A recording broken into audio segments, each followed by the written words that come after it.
Apa kabar? Kita kembali lagi di ibadah sekolah minggu. Di mana lagi kalau bukan di Generasi Dauti. Ibadah sekolah minggu segera dimulai. Teman-teman, ayo ambil Alkitabnya. Duduknya rapi. Gak boleh makan atau minum ya.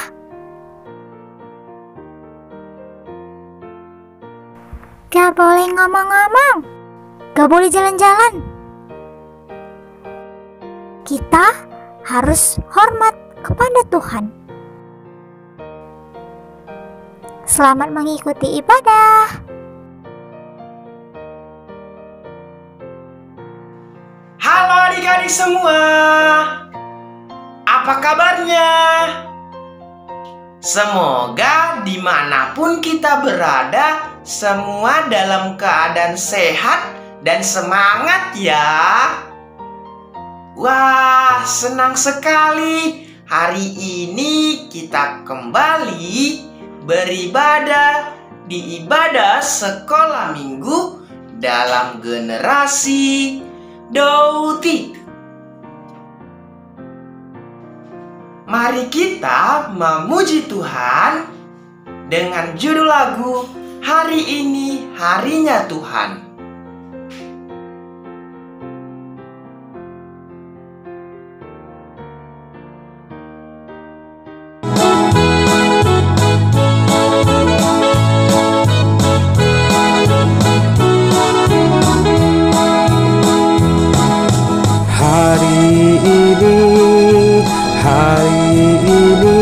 Harinya Tuhan, harinya Tuhan. Mari kita bersukaria, bersukaria. Hari ini harinya Tuhan. Mari kita bersukaria. Hari ini harinya Tuhan.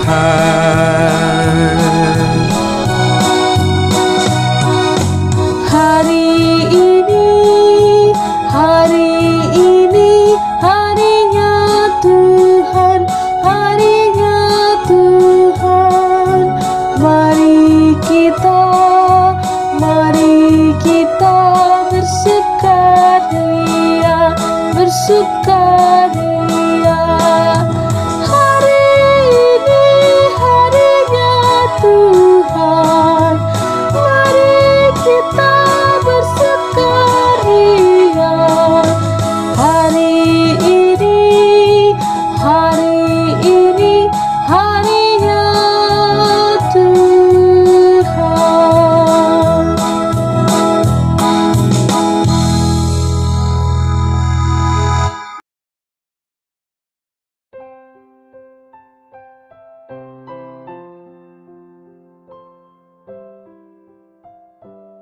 Mari kita berdoa. Tuhan Yesus yang baik, kami sungguh bersyukur untuk kasih setia-Mu yang melimpah bagi kami. Sungguh indah pemeliharaan Tuhan di dalam hidup kami yang menuntun kami untuk semakin mengenal Tuhan yang telah menyelamatkan jiwa kami. Kami menyerahkan ibadah kami hari ini kepada-Mu Tuhan. Biarlah kiranya kami semakin mengerti firman-Mu. Di dalam nama Tuhan Yesus kami bersyukur dan berdoa. Amin.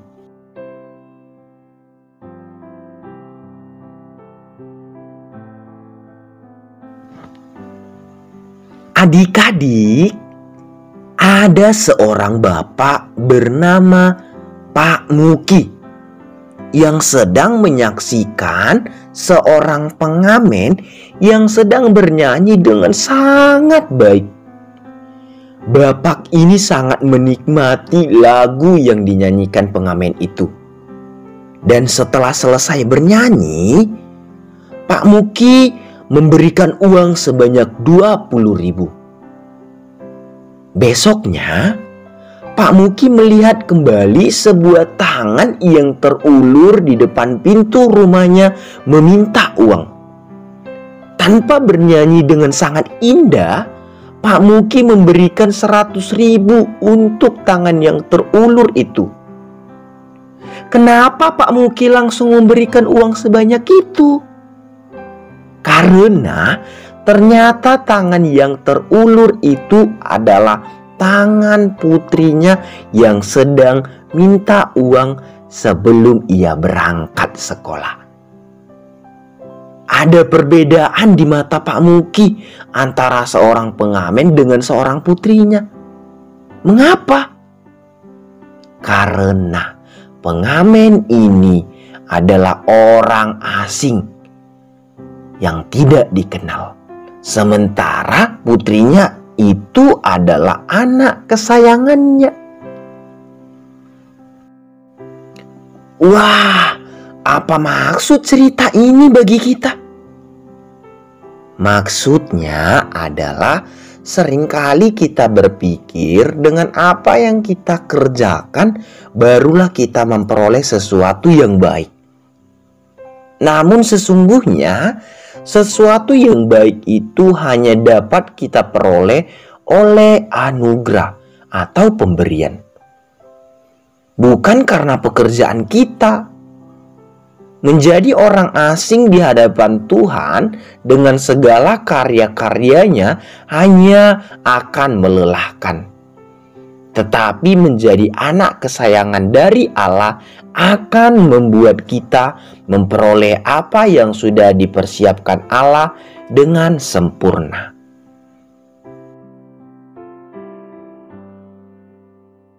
Mau tahu apa yang sudah dipersiapkan Allah bagi kita?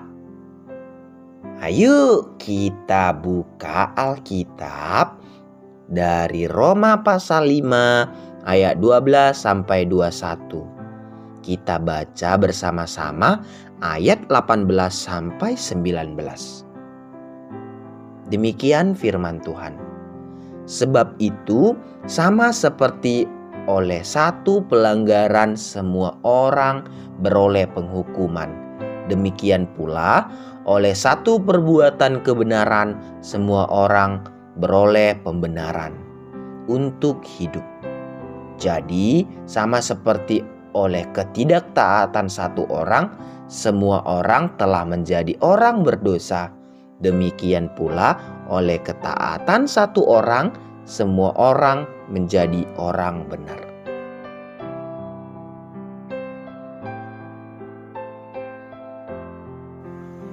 Adik-adik sekalian, dosa telah masuk ke dalam dunia oleh satu orang. Dan oleh dosa itu juga ada kematian. Demikianlah kematian itu telah menjalar kepada semua orang, karena semua orang telah berbuat dosa. Jadi, waktu manusia pertama, yaitu Adam, jatuh ke dalam dosa, kuasa dosa itu pun masuk kepada semua manusia, seperti penyakit keturunan yang menular.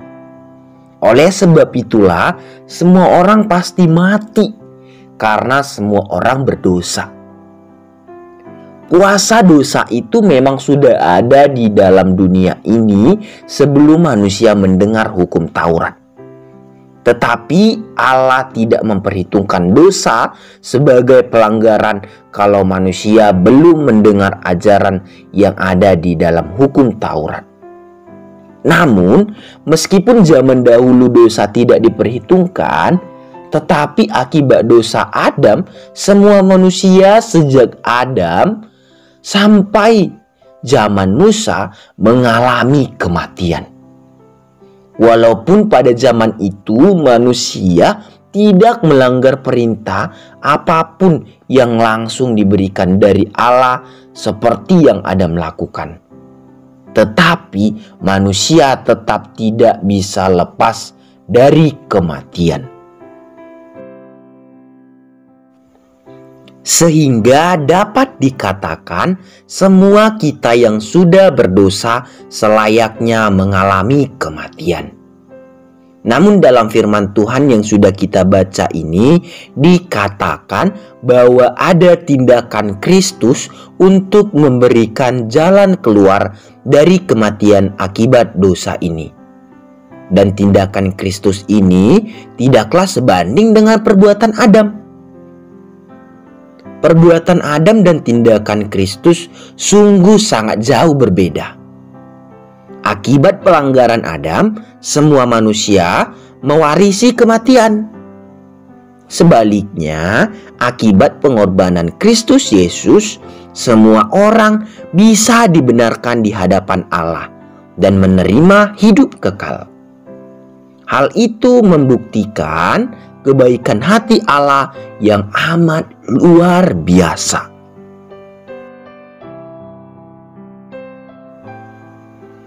Akibat dosa Adam, semua manusia pantas dihukum. Karena sesudah Adam berdosa, manusia pun semakin banyak berbuat dosa. Tetapi apa yang Allah perbuat sekarang sangat jauh berbeda dan mengherankan. Dia memberikan hadiah pengampunan melalui Kristus supaya kita yang banyak sekali berbuat dosa bisa dibenarkan di hadapannya. Karena tindakan Kristus saja terbukalah jalan supaya setiap orang bisa dibenarkan dan memperoleh hidup yang kekal. Artinya, karena perbuatan satu orang yang tidak taat kepada Allah, yaitu Adam, maka semua orang menjadi berdosa. Tetapi karena satu orang yang lain, yaitu Yesus Kristus, yang taat kepada Allah, semua orang diberi kesempatan untuk dibenarkan di hadapan Allah. Namun penting dipahami bahwa ada perbedaan di antara kedua ini, yaitu satu orang berdosa, yaitu Adam, otomatis semua orang, yaitu kita, menjadi berdosa. Tetapi oleh satu orang, yaitu Kristus, semua orang tidak secara otomatis dibebaskan dari dosa. Tetapi hanya bagi mereka yang kemudian percaya kepada Yesus Kristus sebagai Tuhan dan Juru Selamat. Kesimpulannya, sejak Adam, manusia hidup di bawah kuasa dosa, dan hal itu membawa kita kepada kematian.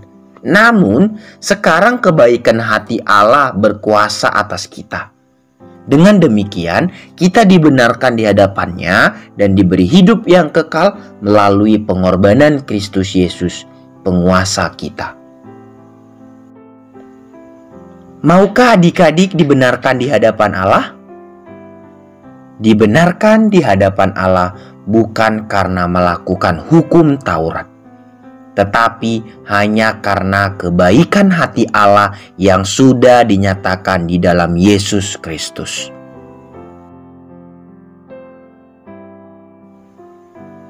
Sama seperti cerita Pak Muki di awal, selama menjadi orang asing di hadapan Allah, kita tidak akan pernah menerima sempurna pemberian Allah. Dan kita hanya akan berpikir semua itu hanya karena usaha kita. Tetapi ketika sudah menjadi anak kesayangan bagi Allah, kita akan memperoleh pemberian Allah dengan sempurna. Menjadi anak kesayangan bagi Allah harus menerima kebaikan hati Allah di dalam Yesus Kristus. Percayalah kepadanya, maka jiwamu akan bahagia.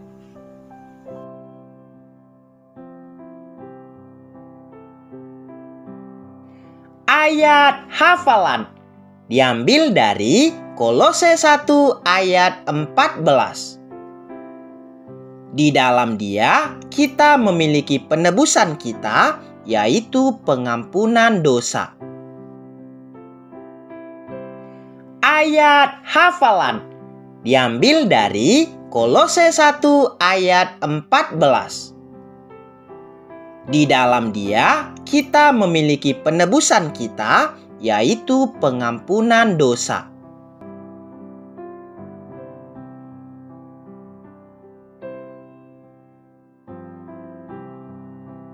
Mari kita berdoa.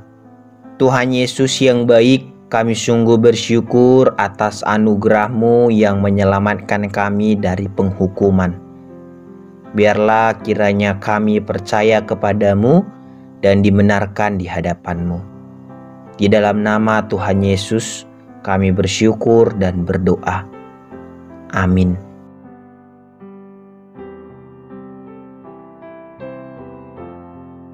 Mari kita bernyanyi kembali dengan judul lagu Tetapi Dia Tertikam.